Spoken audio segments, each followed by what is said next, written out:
جشن عروسی دعوت بود. خیلی خوش آمدید. حالا بگو کجا بود؟ وسط یک پادگان نظامی. از جلو نظام. اونم چه عروسی که سازش مارش نظامی بود. کم کم عروس و دومادها پیداشون شد. به به چه صحنه جالبی. همه آقا دامادها لباس افسری بر تنشون بود.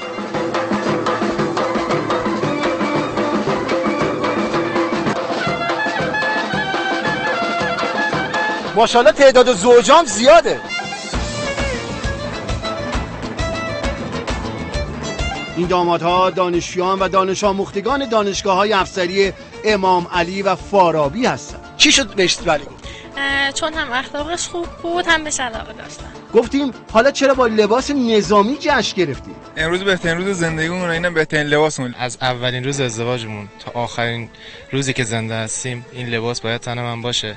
عروس خانم‌ها از اینم که با یک نظامی ازدواج کردن و باید از این شهر به اون شهر نقل مکان کنن اصلا ناراحت نبودن. سختی خودشه که داره ولی من انقدر اینو دوست دارم که همه سختی‌ها رو به جون می‌خرم. حتی از ارومیه بره مثلا بندرم فرق نمی‌کنه. سختی فرق می‌کنه با سختی شغل دیگه. چرا؟ چون ارزش داره، چون از کشورمون دفاع می‌کنه. اونها ازدواج دانشجویی رو بهترین شکل ازدواج می‌دونستن. چرا به نوعی ازدواج آسان گرفتید؟ تو دانشگاه خیلی ساده. چرا ازدواج سخت؟ چون با ازدواج آسون با یه یخچال 2 تومانی هم میشه زندگی رو چرخون، نه با یه یخچال 26 تومانی. خب مسلماً هر کاری که آسون بگیری آسون هم پیش میره.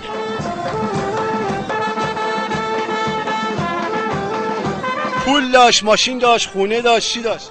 والا من بیشتر به خاطر اقتداری که با این لباس داره و به خاطر اینکه میخواد واسه کشورم فرد مفیدی باشه، بیشتر نه به خاطر پول و مادیات. این آقا دامادم دلایل جالبی برای زود ازدواج کردنش داشت. می‌خواستیم یه خورده زودتر از همه بار خودمون رو ببندیم. یعنی می‌خواستی زودتر اولاددار شی؟ بله همین.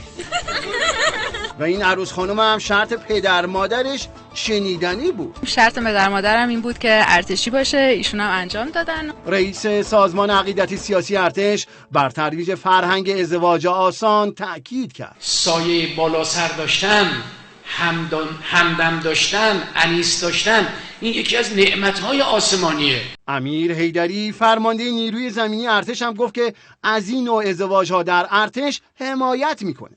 این عزیزانم در عنفوان جوانی هستند، نیازمند کمک هستند که ما در وضاحت خودمون به این عزیزان کمک میکنیم. تعدادشون هم 150 زوج بود. البته نیروی زمینی ارتش 4 قلم کالای اساسی با عنوان جهیزیه به این زوجای جوان هدیه کرده.